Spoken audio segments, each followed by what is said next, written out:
Maverick. Kisha. And we are working out today on the rowing machines.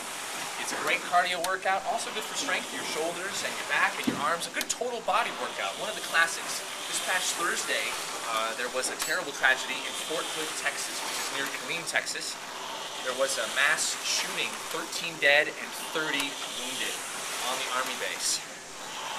The perpetrator was a 39-year-old Army major, a psychiatrist named Nidal Malik Hassan. Doctor was himself shot 4 times by a first responder, a local police officer who I believe was off duty and responded to the call. Major Hassan is currently in stable condition and he's on a respirator. I don't know. I feel like some people might feel betrayed that a Muslim is leaving in our military. There are 3 million Muslims here in America who aren't shooting people up every day. I agree.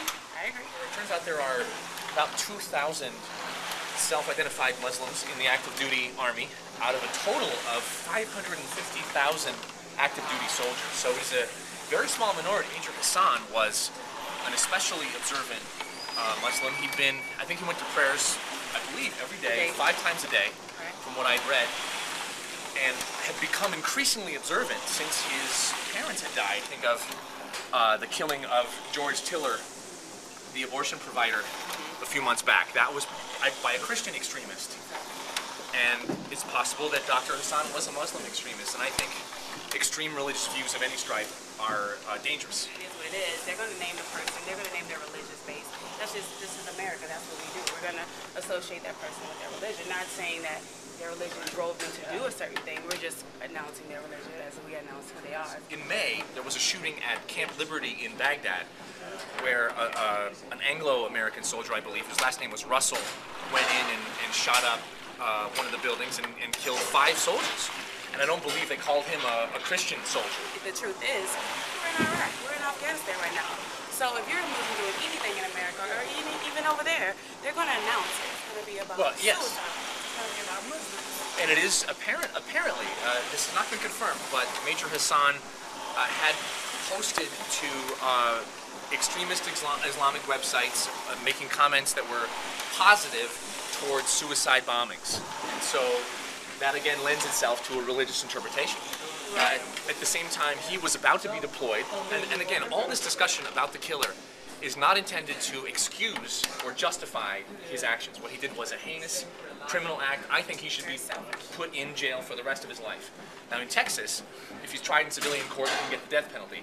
And if he's tried under the Uniform Code of Military Justice, he can get the death penalty. So I have a feeling this guy's going to swing for this. And what we try to do, I think, is understand the context of the killing and say, you know, what brings someone to snap, what other factors may have been involved, not as a justification, but to help explain and fill in the background. He was harassed for his religious views, and it prompted him to try and get out of the military, and he wasn't able to get out. Well, I mean, I don't want to say that just because he was being slightly harassed because of his religion. I mean, you're in a diverse group of people. There's all type of harassment. There's going to be sexual preference. There's going to be the color of your skin, your religious background. So I don't want them to look at that as if that helped assist him in starting to develop this hatred or develop this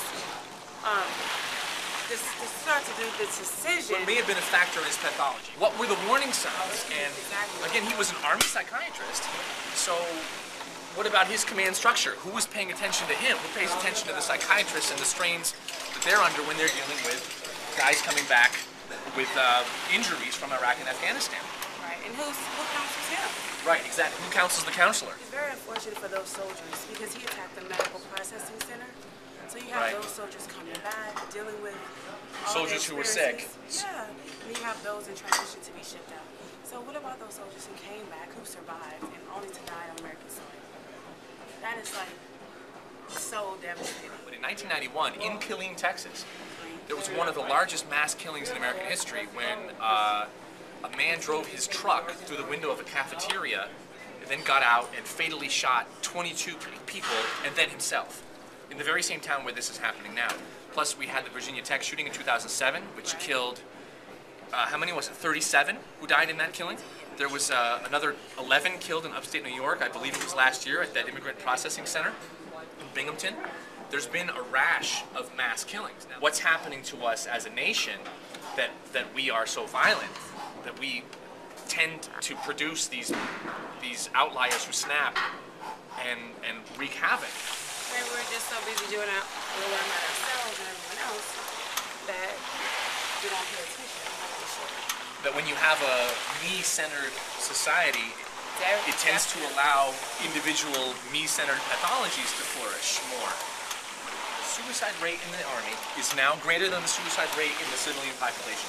The murder rate in the Army is now greater than the murder rate in the civilian population. War produces these kinds of atrocities. This guy was not a soldier who had gone over to Afghanistan. He was going to deploy to Afghanistan November 28th, so he hadn't been in the theater of war yet. He'd been hearing over and over and over about those who had, and I can't help but imagine that twisted his mind. Put fear in him, and as a soldier, you shouldn't fear anyone. And I think that fear may have caused him to, as well as. Oh, I think you're right. He was probably panicked about going. That we're killing people that look like him, that are from where he's from. Blowback, I think, is the term that they use for the unintended consequences of our foreign policy adventures. It may not be so much that the surprising thing is that the Fort Hood massacre happened. It may be just as surprising that more of these haven't happened yet. What triggers a killer? What triggers a person to kill? What triggers a person to feel like they can take matters into their own hands? A lot of times it's a failed system to them. And I feel like at this time we really need to stand back and be aware. You know, each one teach one, each one reach one. Be that neighborhood. Be a part of that neighborhood. Be a part of your community. Until next time, I'm Paul Maverick. I'm Kisha Johnson. Get out there, get active, and flex your political muscle.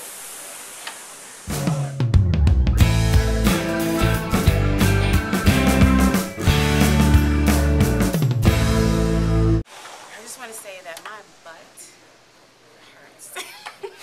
This is not about this. I want to say it is a full workout.